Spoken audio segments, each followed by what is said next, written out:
the daily paper was a big event. And Yes. that used to be a penny, and that was an extravagance. We couldn't afford a daily paper. In the libraries were packed always, morning, Right. noon and night, and I used to go. You were allowed, I can't remember, 2 books or 4 books, and that was your maximum.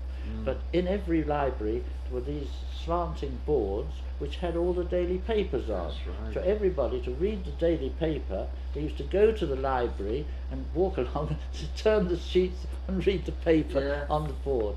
You know, Yeah. we've forgotten all about that. From that, then I was went to Mark Cross, you know, to the seminary, as a junior seminary, to become. Well, I was evacuated, of course, which was another chapter. I used to do the farm work, and some memories. Yes, we talked about the milking. That's right. I mean, I've got memories which people have gone now, you know, ploughing with 2 horses, 1 furrow. In those days, if you had a 50-acre farm, you could you would live off it very happily. A man with a 250-acre farm, which was the one which I went on to when I was evacuated. Right. And I didn't go on it, but I used to go there to do the work. Right. He was a wealthy man. Yes. But of course they were hit by the war, Yes. because unfortunately all the young men were called up. They weren't deferred at the beginning of the war. They were called up, Right. and so there was nobody to work them, except the owners, the farmers themselves. I didn't even know there was such a thing as a machine to milk a cow. Wow. The people of nowadays, they jib at carrying a 1/2 weight sack.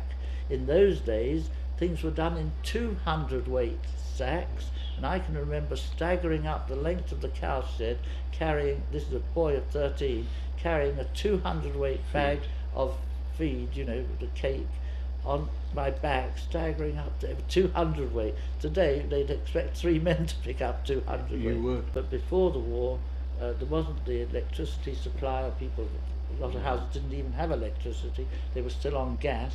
Yeah. But every house had a manhole or a place, and the coalman would come and he'd empty his coal down this little round thing, Yeah. and the coal would go into the cellar, and in that cellar, that's where they put in.